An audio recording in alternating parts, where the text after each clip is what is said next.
భద్రాద్రి కొత్తగూడెం జిల్లాలో ఆర్టిజన్ కార్మికులు సమ్మె బాట పట్టారు. తెలంగాణ రాష్ట్ర వ్యాప్తంగా విద్యుత్ సంస్థల్లో పనిచేస్తున్న ఆర్టిజన్లు తమ డిమాండ్ల పరిష్కారం కోసం నేడు సమ్మెకు పిలుపునిచ్చారు. దీంతో పాల్వంచ కేటీపీఎం కాంప్లెక్స్ లో పనిచేస్తున్న సుమారు 2000 మంది పైగా ఆర్టిజన్లను పోలీసులు ముందస్తుగా అరెస్టులు చేశారు.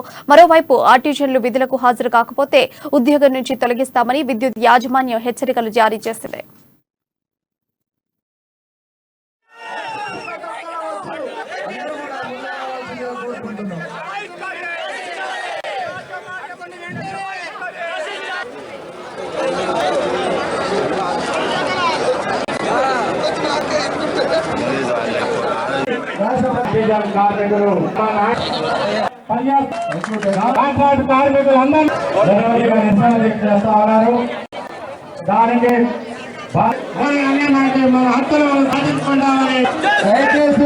మేము విధులకు బహిష్కరణ అంటే మా జనం ఏమనుకుంటున్నారంటే ఎన్నో బాధలు పడుతున్న మమ్మల్ని గమనించకుండా ఆ యూనియన్స్ కానీ మిగతా ఆర్గనైజేషన్స్ కానీ తర్వాత యాజమాన్యం కానీ వీళ్ళకి ఏదో పిఆర్ చేరంగానే వేలకు వేలు వచ్చిందని చెప్పి భావిస్తున్నారు. కనుక మాకు పిఆర్స్తో నిమిత్తం లేకుండా మా రెండే డిమాండ్లు.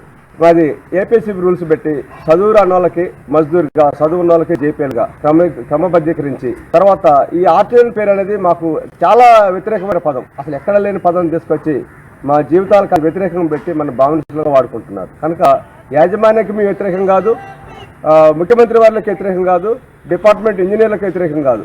మా మనవని మన్నించి మా ఆకలి బాధలతో మేము చేస్తున్న ఈ కార్యక్రమానికి మాకు మద్దతు ఇవ్వండి, సపోర్ట్ ఇవ్వండి. మేము మీ పిల్లలమే, మేము బయట వాళ్ళం కాదు. మేము ఎటువంటి గొంతెమ్మ కోరికలేము అడగట్లేము. కేవలం మీరు ఏదైతే నిండు అసెంబ్లీ సాక్షిగా మీరు చెప్పినటువంటి అంశాలు ఉన్నాయో ఆ అంశాలను సంపూర్ణంగా అవి ఇది చేసి మాకు న్యాయం చేయాలని కోరుకుంటున్నాము.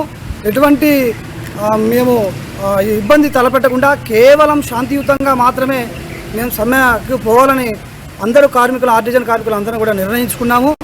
మరి మేము గత కొద్ది రోజుల నుండి ఏదైతే 23,000 మంది ఆర్టిజన్స్ రాష్ట్ర వ్యాప్తంగా పనిచేస్తున్నటువంటి 4 విద్యుత్ సంస్థలు టీఎస్ జెన్కో, ట్రాన్స్కో, ఎన్పిడిసి